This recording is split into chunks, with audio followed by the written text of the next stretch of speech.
You're listening to the Ugly Truth Podcast with George and Christina Markoski, your weekly injection of science, insights, and myth-busting. For awesome info and trending content, go to theuglytruth.blog. Hi guys, welcome to The Ugly Truth, and today I've got a special guest on, coming live from Phuket, Thailand. Phuket, Thailand. Love Thailand, one of my favourite places. I was actually stuck there in Koh Samui for 6 weeks, but we'll get back to that. And Mitch is an interesting character. He's written a book. He's actually gone to North Korea, and we're going to do a bit of an interview and so we can break some paradigms, some mindsets and things like that. Now, Mitch, welcome. Welcome to the show. Thanks, man. I appreciate you having me on. Looking forward to this. So, look, it's very rare for people to go to North Korea. It's probably not on the big to-do list for most people. And actually, I reckon most people would probably avoid it. I mean, recently saw in the news about that guy that went to North Korea. He stole a poster and ended up being dead. You know what I mean? Which is pretty full on. Everyone thinks Kim Jong is pretty crazy. Yeah. And it's an interesting regime. I mean, North Korea, what I know about it is the leader's actually dead anyway, and it's a bit of a cult leadership, which is fascinating. So it's like a semi-quasi religion / political thing. Tell me about why you chose to go to North Korea. I had to see the truth for myself, even if it's the ugly truth. No pun intended to your show. Yeah, because I'm obsessed with human psychology and human behavior and people, and the aura and the fascination around a country like that. What I really wanted to see was I wanted to separate the rhetoric and the publicity and, you know, the crazy fat rocket man. Is he really just crazy? Are the people, do they really all just hate America and they just want everyone to die? And I just want to see what it's really like for myself. And so what was interesting is, like you said, not many people go. It's not a tourist destination. You're like, you'd rather go to Mexico or something. But actually, if you're not American, you can go. It's just a matter of literally going. So there's no blockages to going, but there is in people's minds, because I think what it is it's almost like, well, of all the places I can go in the world, why would I go there? But for me, and if you want to expand your mind and you want to understand people more, and especially if you're into marketing, then you would be crazy not to take a peek at such an extreme culture. And so I said, screw it, man, let's go. And I flew to Beijing, took a 24-hour train to the border, and the adventure began. Wow. Yeah. So it's pretty fascinating because there's no other country quite like it. That's a fact. And I guess it's been insulated from the Western world, especially. And we get a lot of publicity about North Korea and how evil they are. And I remember here in Australia, I mean, I was at a dinner party. This was a while back, about years ago. And there was people sitting there going, oh my God, North Korea is going to bomb Australia. And I was thinking, what are you talking about? They don't even know we exist, let alone bomb us. Like, I mean, usually when a country attacks another country, it's because of resources, politics, and they normally share a border, or they've got an ideological conflict. And North Korea and Australia don't really have a conflict in a reasonable sense. So it's interesting how people were really scared and thought that we're going to get attacked by North Korea, which I thought was a load of bullshit. So North Korea gets a lot of negative publicity. Is it justified? I mean... Okay. Well, from my limited viewpoint, it's understandable, but not justified. So from what I experienced, the first thing I thought was that everyone would be mean, and they were all like, they would look at you like shifty eyes, and they're all just kind of, you know, bugging your hotel room, which they might have. But like, I just assumed that it was going to be a very controlled, almost like you're like a prisoner, and they just kind of get to show you around a few things. But I was very pleasantly surprised that people were awesome. They were people. So the first thing that blew my mind was that the guys were so nice, and they were funny, and they knew English, and they're very curious about our country and how we do things. And we got to meet a lot of the locals because we go have maybe some beer in the park, or we get to go to different events or different restaurants. And you find out that, first of all, people are people. And so, no, the general population isn't walking around hoping to bomb America or anything crazy like that. They're just like you and me, trying to get by. And they're a very, very poor country. So because they're extremely poor, the last thing they have on their minds is like strategic stuff. That's all the government. And the government does have a sick hold over them, a disgusting hold over them. And they live in fear, and they can't leave. And even if you live in the province, so to speak, and you don't live in the main city, you can't just go to the city. You have to have papers and all of that. And it's extremely poor. But these people are just trying to live their life the best they can. They have families. But as you said, that they say like the separation between church and state. Mm-hmm. It's like when church and state is one. So it's the cult of personality, and how they are like their ultimate guru is the leaders, but they don't all feel that way. And I can feel it, mm-hmm. but you have no choice publicly but to do that, because the other option is people snitch on you. They have these snitching programs every week where you have to say publicly if you notice anybody saying something mean or snitching. So they breed distrust within their own circles. And there's things like, if you try to leave the country, let's say you escape, if you don't escape with your entire family, and they find out you escaped, and then your whole family your family goes to the labor camp on your behalf. They get to service your debt. So the only way to leave is to either sneak out and then come back and get the rest, which is very, very, very dangerous to do, or sneak the whole family out at once, which is very, very difficult to do. So they keep them locked in these insidious ways. And so my point I'm trying to make is that the North Korean people they're not crazy. They're not violent. They're not even dumb. They're smart. Look at South Korea. They're the same people. Mm-hmm. You know what I mean? Yep. So it's like North Koreans aren't dumb. They are prisoners, and they're prisoners. And the fascinating thing about this whole thing for me was that there's a huge black market.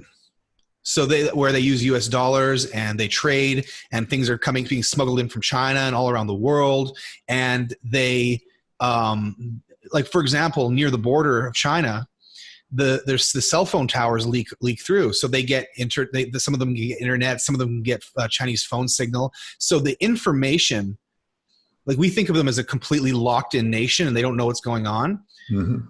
You would be very surprised, and actually maybe not surprised now that I say it, that like information leaks in and out. And so there's something brewing. And I think maybe that North Korea is going to have no choice in the future. No, who knows if it's near or not, to start opening up a bit, because you can only hear things on the grapevine for so long, and things get smuggled in till you realize you're being completely duped and the whole game is bullshit. Yep, I think when a critical mass happens, it's going to change. So what you're describing is a bit like the old days when monarchies, before republics, and with monarchies, the king didn't want peasants moving from place to place. So peasants weren't allowed to move areas without permission. They couldn't do anything. And the reason they did that is they didn't want peasants all gathering together or moving somewhere because they were scared they might get overthrown. And sounds like the regime is very similar to the old monarchies. But they're a brilliant regime, by the way, as sick and twisted as it is. All the stuff you hear in the news about, maybe this meeting with Trump won't happen and this and that. It's all extremely strategic. Just some crazy man with nukes is absolutely fucking retarded. The guy is a brilliant strategist.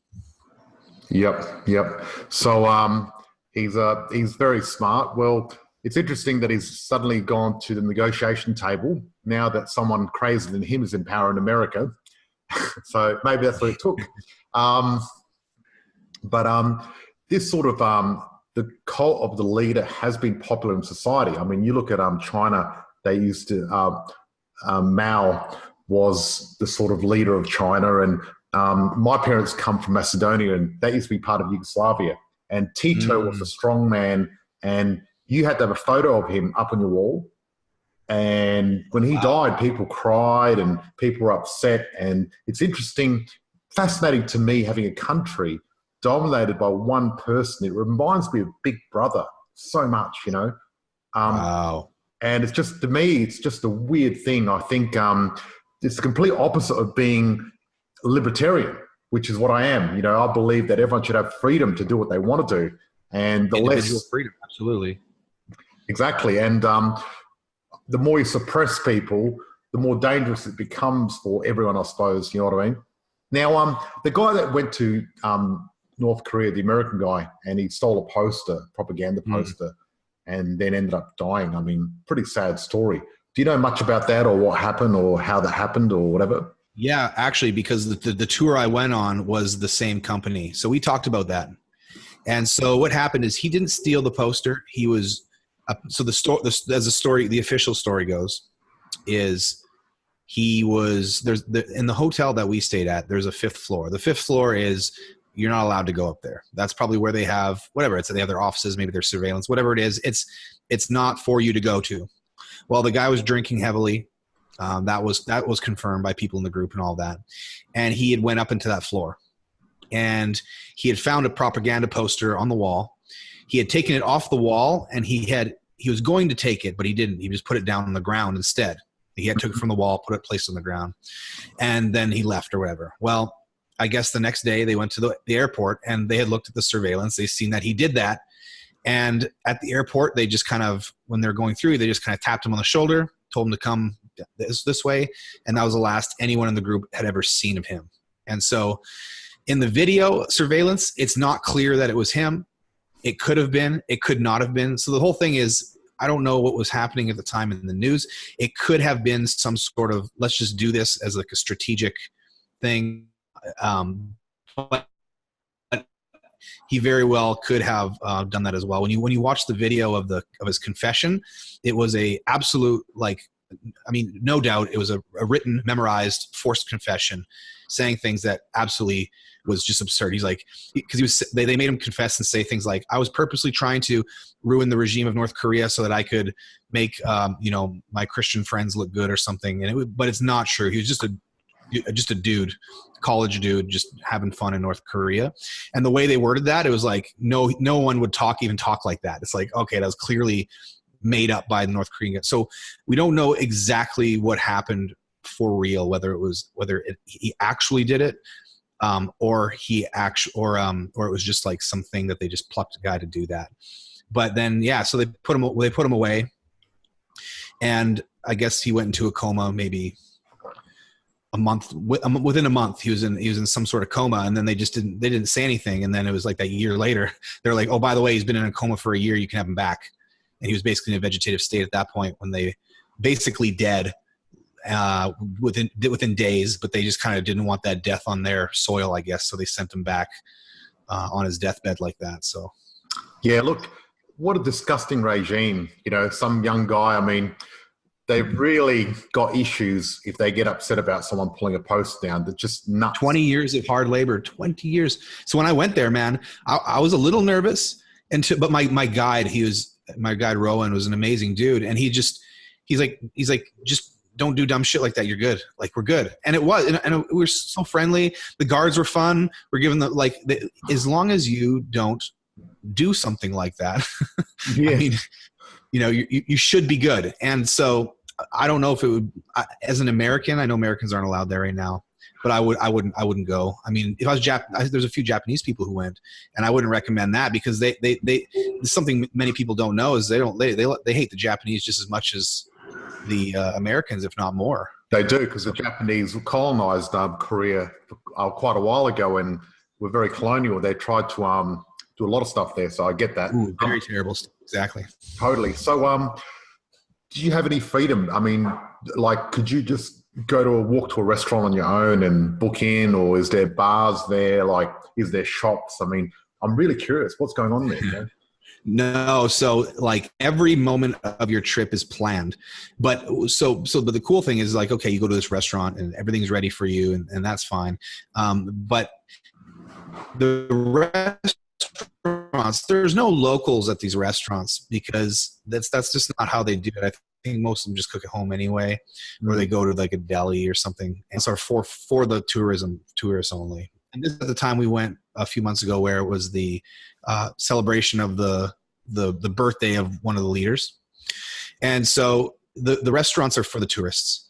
The stores are for the tourists. We went to a department store. It was like this weird flea market thing, and it was for the tourists. There's no locals in there. And because it's not capitalism. So there's no private business. There's no brands, so to speak. There's no competing restaurants to go into. There's just, group work and communism. And so we didn't get to go a lot to where the locals were, except we went to one supermarket. It's like a high-end supermarket, I think, for rich North Koreans. Because if you're rich in North Korea, and the way you get rich in North Korea is basically through black market business and trading and shit like that. You're an entrepreneur underground. Mm-hmm. And they kind of leave you alone or whatever. So there's a section of people in North Korea who are rich, and like they'll have like these really nice cell phones and stuff, but they're made in North Korea. And like, so everything's made in North Korea, even like the cell phones, and they're rich. Like even when we were on the train, people are all on their phones, just like outside here, they're all on their phones like crazy, but they don't have the internet. They're just like playing these weird North Korean games. But it's funny how humans are still humans. They're all stuck to their phones still and texting each other. But we went to this supermarket, and there was a lot of locals there, and that was fun. There was like a food court. We got to sit down. We had a bunch of beer, and we had these like little sausages and dumplings, and we got to interact with the locals and at the tables, and then and things like that, and the cashiers, and they're really fun. They're super curious and happy to see you, and all of that. You just brighten their day, and they love it, and that was interesting. And so, but you are guarded the entire time. But it's not you don't feel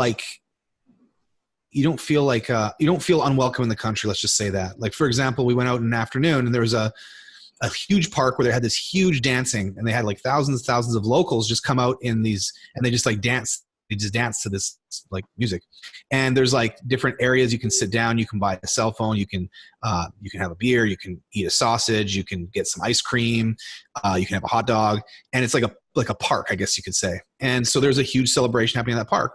And even though we had, there's 8 of us in the group, and we had two guides, they didn't watch us too much. Like, it could have ran away, or you could have, and there's a lot of points in time. I went to the washroom by myself. I went and danced on the other side of the thing. Went and had some beers in the market, like, and just sat down and had some conversation with the locals, and they didn't watch you too much. So it's not like they're breathing down your neck. But it's like a group tour, and you can't go decide to do whatever you want. And when you go to the hotel at night, you're there. The hotel, there's a moat around it, and there's a body of water, and you're not leaving. Like, you're at the hotel for the night. That's that. Wow. But it was cool. It's like a horror story, really. It's like you can't go to level 5 because creepy, man. It's creepy because you're being treated so well on one hand, but on the other hand, you're still a prisoner. I could imagine it's like Keanu Reeves when he's in, Dracula, when he's a guest there and he can't leave, you know what I mean? In Dracula's castle. You know what I mean? So right, and Dracula's still being cool to him, so it's like, yeah, okay, exactly. So it's interesting how there's parallels, and there's 2 things that I got from here is, I guess these people are sort of in a prison, mentally and physically, and they're not allowed to say certain things, because if you say certain things, you get shunned upon. And I feel like our society is becoming a bit like that with political correctness, where, people are scared to give their real opinion about stuff, and there's a lot of virtue signaling and things like that. And how do you compare what's happening now in our society compared to what's happening in their society? Yeah, it's interesting. Like in our society, I guess you'd say open societies, it's getting harder and harder to tell what you just believe it to be true. Like just how you see the world and how you, because how you see the world is a very personal thing to you. And it's just, that's how you see the world. And that's like offensive to people now, which is, that's a complete no-no, because what somebody else is saying when they don't accept your viewpoint is they're saying that you're basically, your life is in your opinion on your own life and how you view it is invalid in the world. And I don't know why it's getting more and more like that. It's like almost like you take like North Korea as like the extreme of that, where it's like you can't have your own opinion, and if you do, you risk like straight death. And I know that in there's a lot of in Islam too, there's certain areas and sects that you can't just say whatever you want. No, no way. So on one hand, it's like, it's like it almost sounds like, well, we got the best of it. So like, why would we even complain if like, maybe some crazy feminists are saying that you can't say anything because you're a man or something. It's like, we're still so much more free than we could even possibly imagine as far as being able to speak our minds. But like me, as same with you being a libertarian, it's like, it's not good enough. It's like free speech is free speech. There is no line, because as soon as someone draws a line, then it fails to be free speech. It's like, who's deciding what is best free speech is? So that's why it's interesting. Guys like Jordan Peterson coming out and just exploding onto the scene for ideas that are so simple and almost ridiculous, like tell the truth and like have responsibility and speak your mind. It's like the fact that those are groundbreaking ideas in our culture. It shows me how backwards it's slipping very fast, which is scary, because politically correct. I mean, how would you define politically correct? Well, I suppose there's been a big wave now of this. I've noticed this in social media where like there was a terrorist bombing in England a while back, and a few of my friends on social media wrote on there, if you dare say this has got anything to do with Islam, I'll block you straight away. Quite aggressive, you know what I mean? And, I think you're allowed to have an opinion that it's got nothing to do with Islam or has got to do with Islam. Doesn't matter, it's an opinion. But trying to block someone because they've got a separate opinion of you, I don't get that. What's the point? I mean, that's the whole point of the reason our society has done so well is because we've got so many open ideas. We get to discuss things and thrash out the truth and find out what's going on. Because without an open society where we can talk about things and discuss things, how do we work out what's real, what's not real, and what's good and what's bad, Yes, that's a great way to put it, because the idea of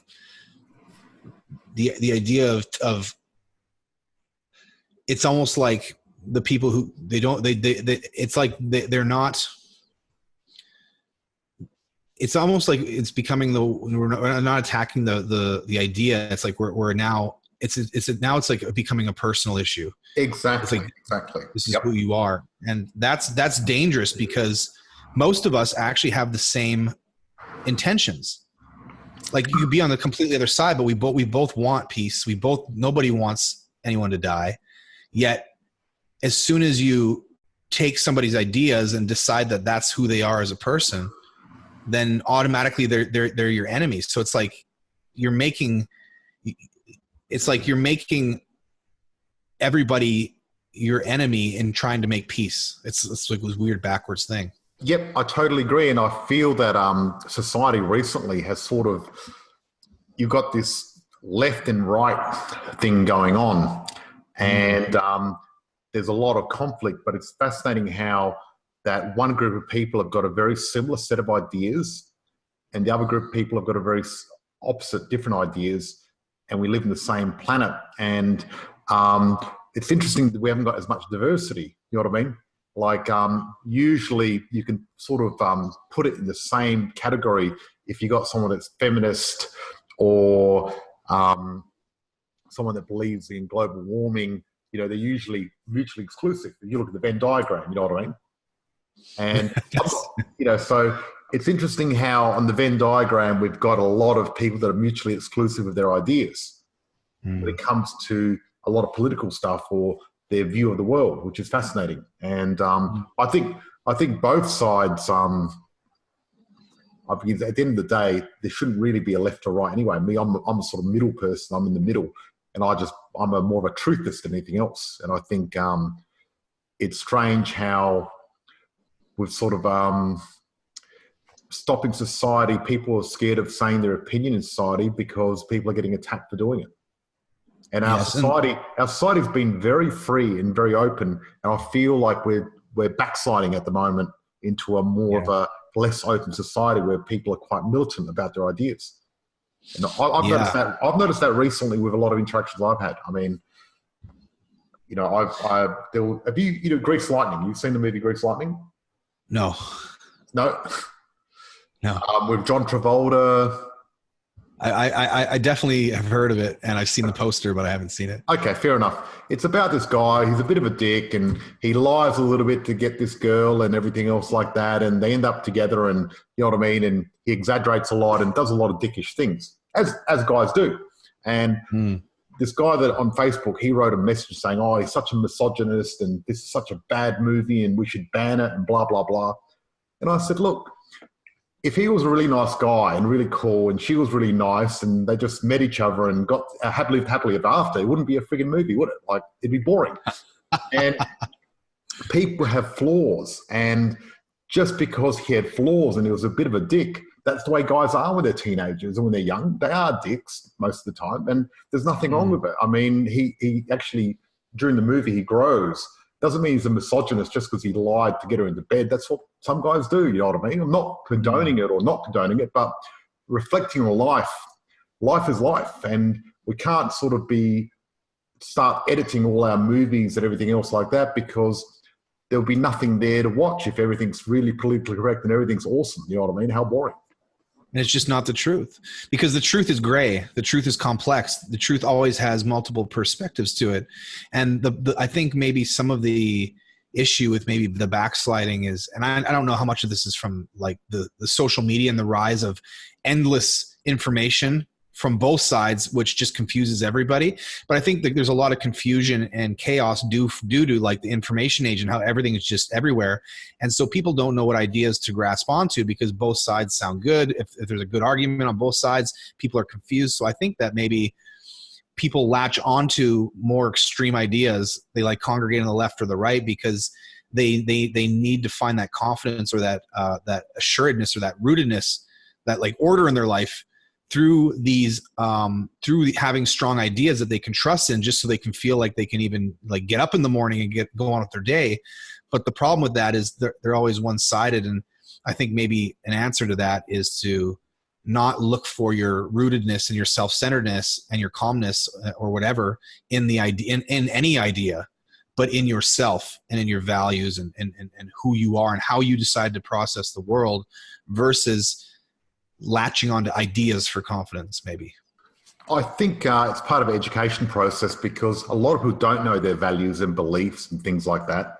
And when you don't know what your values are, you can latch onto things. But if you're clear about what your values and beliefs are, then you've got a strong grounding of what you accept and what you don't accept and how you move forward. And we don't really learn that in school anymore. We just get taught to sort of repeat whatever the teacher tells you and learn things rote pattern, which was great back in the industrial age. But now things are different. I mean, you know, going to school and going to college doesn't guarantee you an awesome future or anything else like that at all. You look at a lot of entrepreneurs, a lot of them didn't go to school. You know what I mean? A lot of them dropped out. So it's like, it's fascinating. So I think you're right. Like, I think people don't know why they get up in the morning. They don't know who they are. And so if you don't know who you are and why you do things and why you get up in the morning, then there are people out there who do know why they get up in the morning. And when they talk, you listen and you fall into that because they're more sure of themselves than you're sure of who you are. And so of course you're just going to believe those ideas. And if those ideas naturally fall on this, if you're naturally a more left-leaning person or naturally more right-leaning person, then you're going to grasp on to to whoever's most sure. You'll probably grasp onto the person who's so far extreme left because he's so sure of himself. And you're like, well, I feel this way. And this guy's so certain, then damn, yeah, he's my man. And then you just latch onto some ideological idea that is just completely slanted to one side, and then you can't see the nuanced, balanced truth, so to speak. Absolutely. I think you're right. If you don't have your own strong, powerful goals and understand your values, you end up working someone else's goals. Totally. You're right about that. Yeah. Now, you wrote a book. Tell us about your book. What is it called? Follow the Right Rabbit or something? That is the second latest one I wrote. We've written 5 now. Oh, really? Awesome. Okay. Yeah. So the Follow the White Rabbit book is our most popular. It's a book that I wanted to put together. So on Facebook, I write articles, maybe one every couple days. And I've done that for the last 4 years straight, I think. Maybe five articles a week for the last 4 years straight. And so hundreds and hundreds and hundreds of articles. So what I've done is with that book is I just curated my favorite 160, and I created 160 chapters, so to speak. And it's 160 articles. Some of them are maybe a half page long. Some of them are sentences. Most of them are 2-3 page articles on different topics to do with human psychology, marketing, business, and making money and stuff like that. And so I just put them all into one book, and that's kind of how that was formed.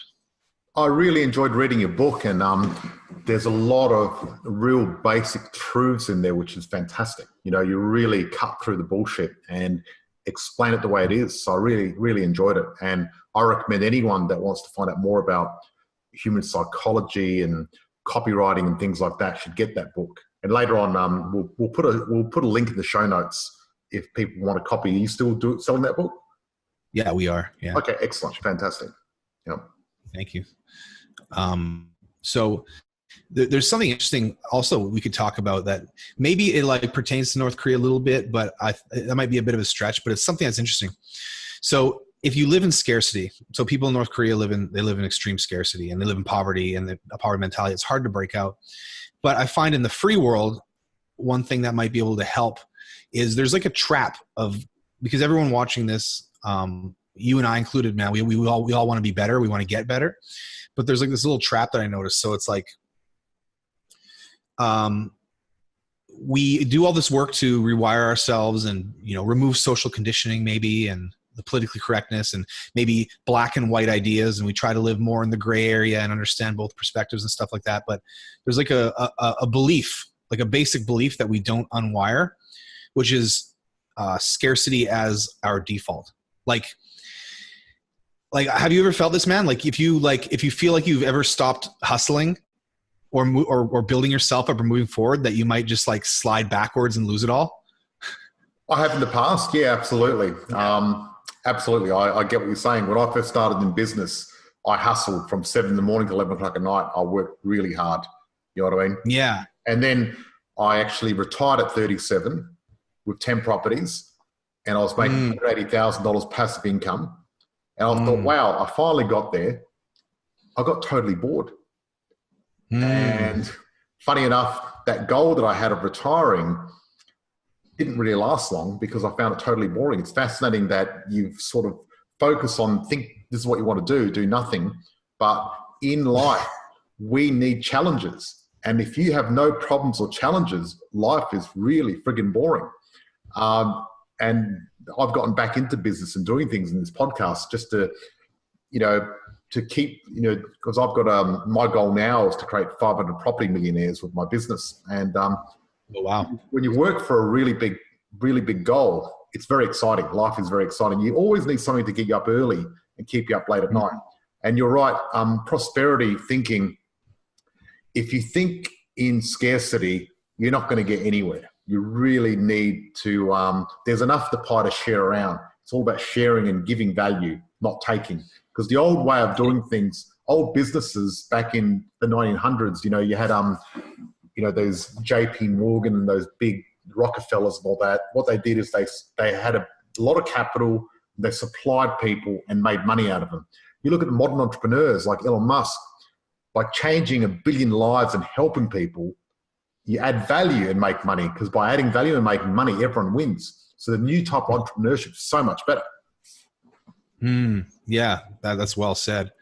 And I like that you see now you're coming at your business now or in general from a place of abundance and that goal and that moving forward, which is huge, the key, because most people don't make that shift, and they're operating from scarcity, and it's like they're running away from a shitty life versus running towards a good one. Yep. The problem with that is if you're running away from your shitty life, as soon as you, like, if the goal is to like get out of, to not have a shitty life, the second you don't have a shitty life, you've technically hit your goal. So then since you hit your goal and the brain doesn't have a new one, you'll slide back down until you have that goal again. Because most people have a goal of like, I don't want to be broke. Mm-hmm. So as soon as you reach the goal of I'm not broke, then you just start slipping and you lose it all again, just so that you can have the goal of not being broke again. And so you have to drop the running away from and start moving towards something you want. And I see that's what you've done here. Yeah, you can't run away from problems anyway. That's the thing. So whatever you run away from, it's just going to grow in your life. Life is like that. So, you know, I know some people, when they try to run away from their problems, you can sneak your problem underneath your carpet, but sooner or later it's going to come and knock on your front door, and it's going to be bigger. You're feeding that. Yeah, you're feeding it. You really. So how do you change your mindset from scarcity to prosperity? So easier said than done. I mean, it's easier said than done, but it's a letting go. So people like optimize for scarcity. They're like you're running away and you build up, but you have to, at a certain point, it's like, I guess because there's no clear answer, but I think the distinction I look at this as a guidepost anyway is, let's say you have a road and you're running away from scarcity and you're trying to get to abundance, right? You have scarcity and abundance. Most people think that scarcity is up here, then you do better, then you're at abundance. But it's not like that. Scarcity is scarcity. You can optimize scarcity, optimize it, but at some point you got to drop that idea altogether and move over to the road of abundance. They're not the same. They're not the same fucking road. And that's the only way I can. That is brilliant. Thank you for explaining that. That's great. That reminds me, I suppose, just I'm out of focus. Wait. Here we go. Am I back in focus? Oh well. Doesn't matter. Anyway, that reminds me, the stupid camera. Yeah. Anyway, so people that are in scarcity, and what you explained there is brilliant, because I went to school with this girl, and her father had scarcity mentality, and he had a fish and chip shop. And what he did, he'd get up at 4 a.m. and peel all the potatoes and work there till 11 o'clock at night and invest all his money and keep buying properties. And he had a scarcity mentality, so he wanted to save every cent, right? But he was doing well. He was optimizing that scarcity. Yes. And what happened was he kept buying more properties, working longer hours, and kept going. And thought, one day I won't have to do this. But he had plenty already, and he ended up dead. Oh wow! Right. And the thing is, and a lot of people end up dead, or and like that. And what's the point of having all this money in the bank if you're not using it? That's scarcity mentality. I know some people, they're worth millions, and they're always tight and saving money, and they've got the scarcity mentality and they can't break out of it. And that's the wrong path, like you said, because the abundance mentality is much better. I mean, the one thing that's more important than money, I suppose, definitely, is time. Yes. Because we've all got a limited time. I mean, there's only one certainty: we're going to die. We're all going to die one day. So we always do. And the funny thing, dude, is we all think it's going to be like, look at the way if you look at the statistics on how most people die, it ain't beautiful. It's like, it's like, it's the heart attack mostly, you know what I mean? And that's not like, cause most people, they envision their own death. They're like 94, they're at their bedside, their family is around them. They get to tell stories, and then they peacefully drift in their sleep. That's what we all believe our own death is going to be. But that's not what the statistics are showing. That's not how it's probably going to be at all. No, exactly. So there's no point having $20 million in your bank account and not living your life, and scarcity mentality. I mean, life only happens one moment at a time. The past and the future don't really exist. It's now that exists, nothing else. That's right. And you can't be scared of this moment. No, definitely. So you do a lot of copywriting and stuff like that. Yeah. So what got you involved in copywriting? And because you got to be very creative to do copywriting, and a lot of the copywriting I've seen a lot of your copywriting. It's really very unusual. What sort of style is it? It's like it's interesting. Direct. So the copywriting is. So I first found out about selling in print was where it first started. I was like, ooh, copywriting! Like I can make money by writing advertising. That was my first spark. I was like, this is totally cool. I want to do this. Especially when I read or listened to a Jay Abraham interview with Tony Robbins, and Jay Abraham was explaining what marketing even was. And I had no clue what marketing was back in 2005 or whatever that was. I had no damn clue. But Jay Abraham talked about how there was a company who was running little classified ads in the newspaper, and they needed help. And they were making about $10,000 a month in their profit after their little classified ads, and they hired Jay Abraham to help. Well, Jay Abraham just took the headline of that ad, and they tested 3 different headlines on those little classified ads. One outpulled response so much more that they ended up doing $18 million in 24 months, the company. And the part that got me hooked on marketing, or the idea of it, or copywriting, was that took Jay Abraham 10 minutes to write out 3 little headlines. Wow. And he got paid a commission of $50,000 a month for 18 months straight on that 10 minutes of work. And all he did was rearrange a few letters. And I was like, this is voodoo, man. This is voodoo. This is black magic stuff. And so I got obsessed ever since that. It was the money thing. And so I started learning to write copy. I was a writer already. I wasn't actually writing, but as a kid, I was always perfect speller. I'd always write like these stories sucked then, but they suck now. But back then I was like a really good storyteller in writing as a kid. And so I had my brain is naturally, I lateral think. So I can whip up metaphors and analogies, and I can creatively come at things. So the copywriting came pretty naturally, actually. And so what's interesting is you said like my style is unusual and different, and it is, and that works for me. The thing with copywriting is you don't need to be creative at all. You can be boring as hell. You can just follow the structure, follow the script, take what other people do in their market, copy it, do it, make a lot more money.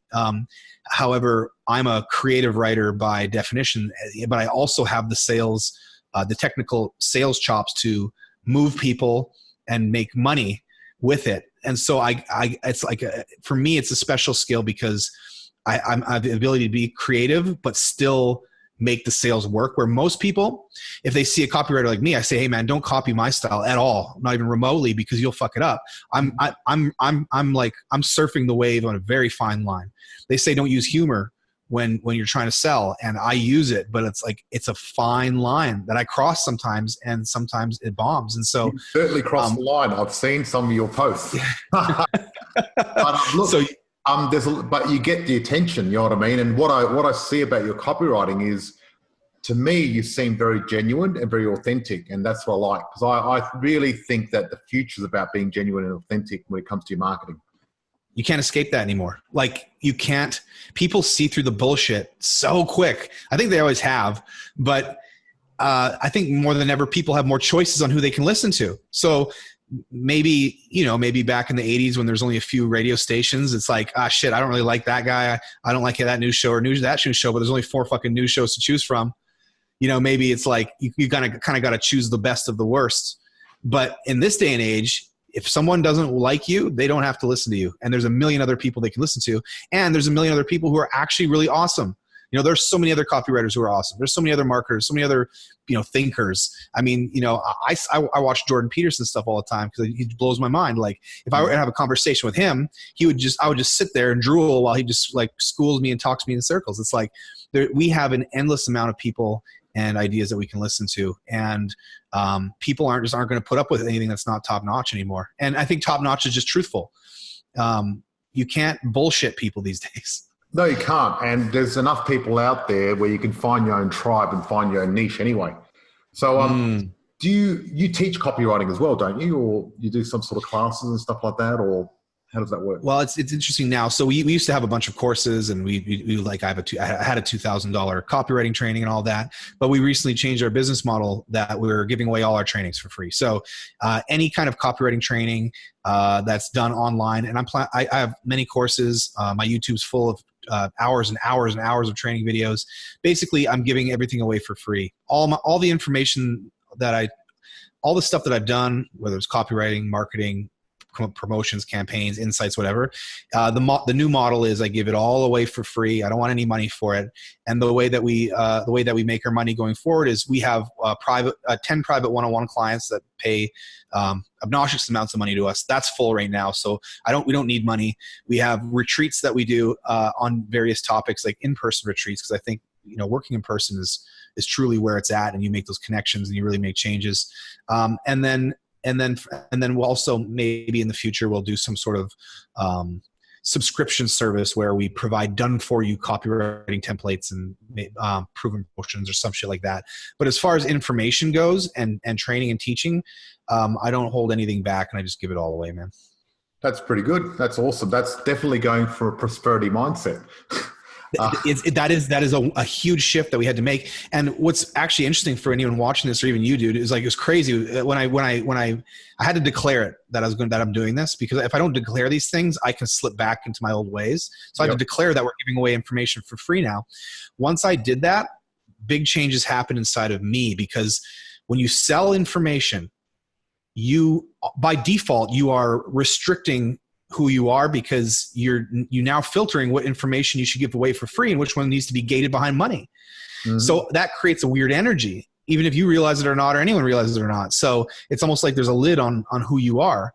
And so it can almost come off as disingenuous, because it's almost like it's not a bait and switch, because this is business. Like, I'm not saying that anyone who sells courses is unethical. That's not true. Mm-hmm. But I'm saying from that purity of being raw and real and giving it all, and that prosperity, definitely, no doubt, when you have no limits on what you're willing to say or share, then obviously you're going to come at the game in a better way.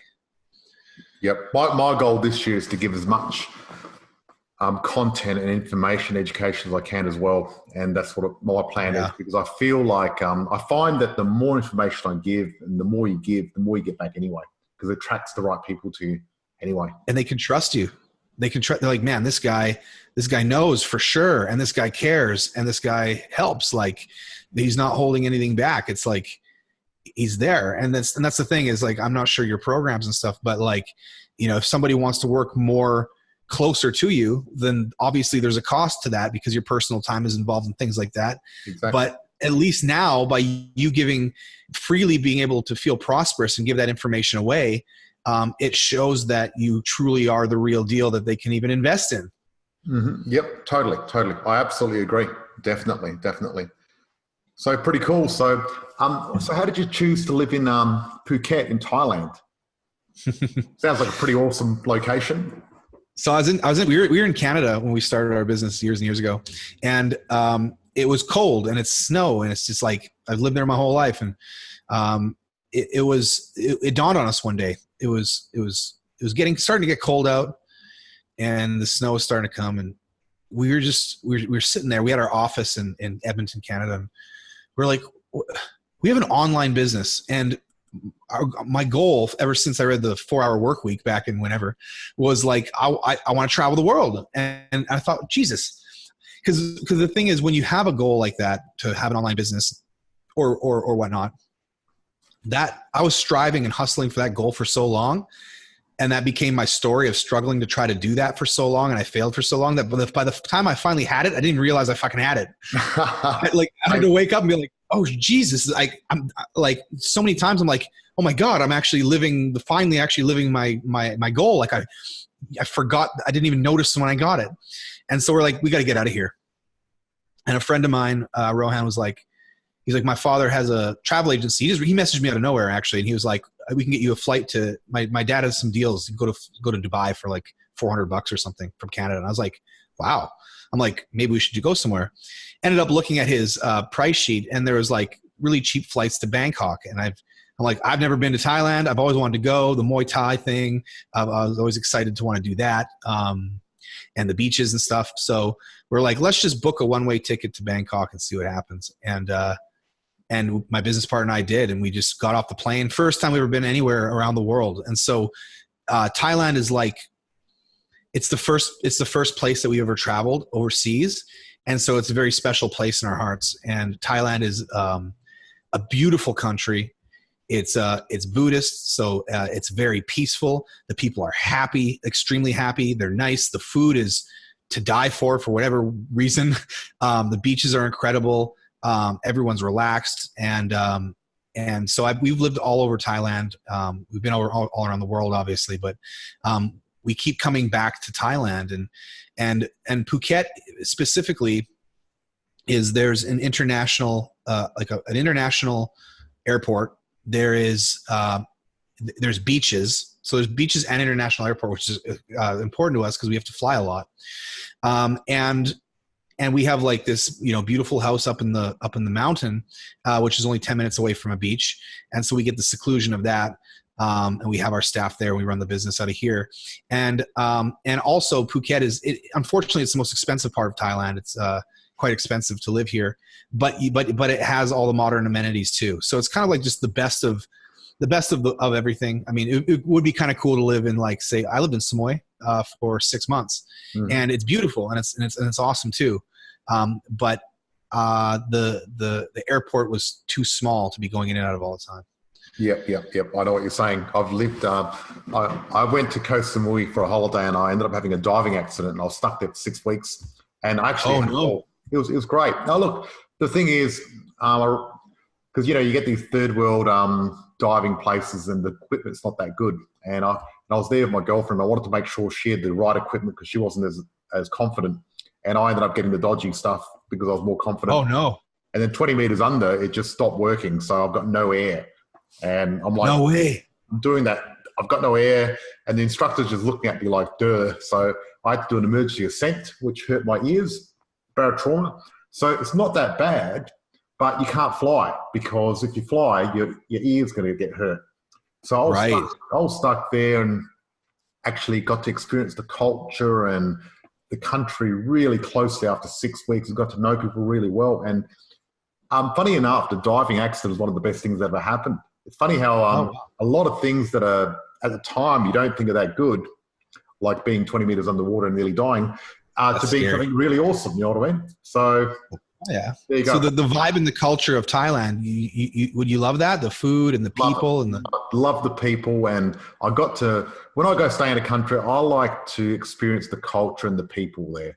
And that's what I'm there for more than anything. I'm not here to tick off 10 little sites I could have a photo at, you know what I mean? I don't mind checking out one or two, but I don't need to go to 10 palaces. And I've seen the reclining. No, I like the people, the culture, and the food. That's what I'm really there for when I travel. And Thailand, I love Thailand, and my wife hasn't been, and I'd like to take her to Thailand. So we're gonna have to come and visit you sometime in the next year or two.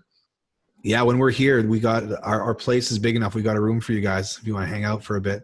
Cool.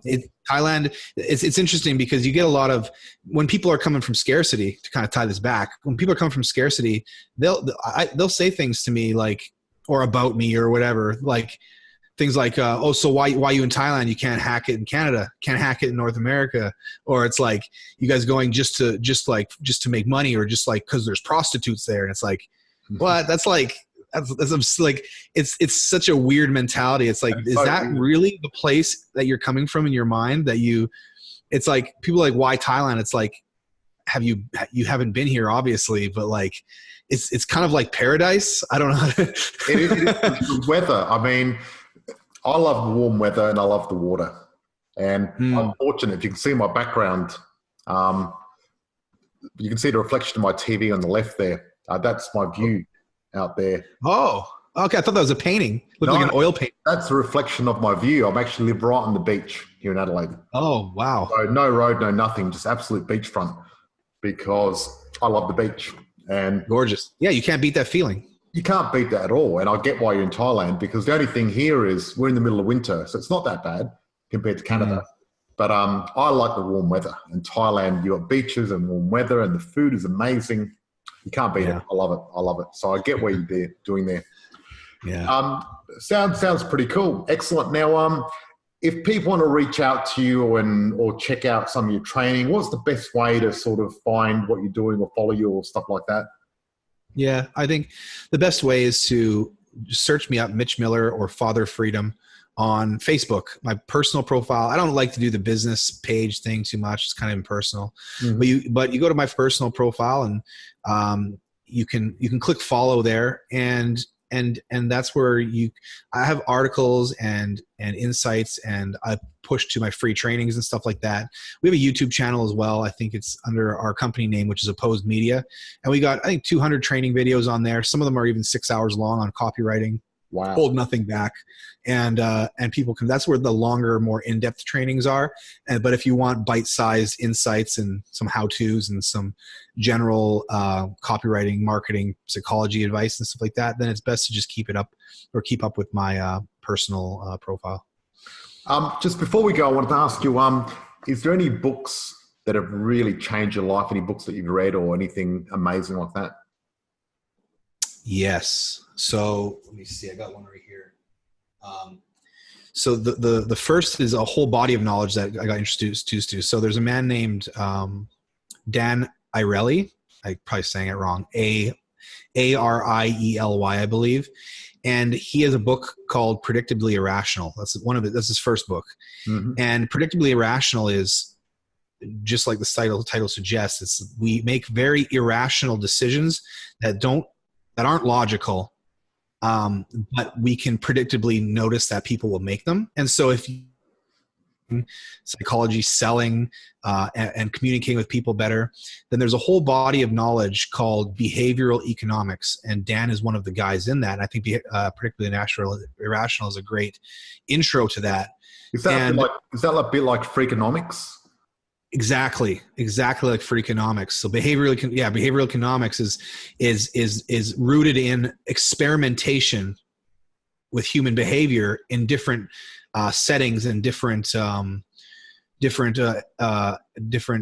settings and experiments in order to find out the weird and quirky truths about how we actually act versus how we think people act. I find this stuff fascinating. I love it. I'm going to look this book up as soon as we finish this call. Love it. So cool.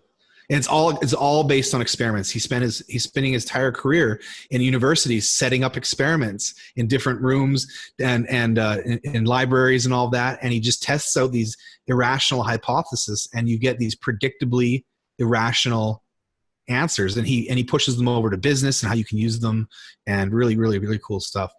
Great. I'm going to look this book up. Thank you for that. I really appreciate it. Yeah, man. Yeah, it was great chatting with you today. Really good chatting to you. It was awesome. Enjoy the sun in Thailand, and we'll talk soon. Thank you. Cheers, mate. Bye-bye. All right, man. Take care. For everyone listening, thank you once again. Stay well, and see you next episode. For awesome info and trending content, go to theuglytruth.log.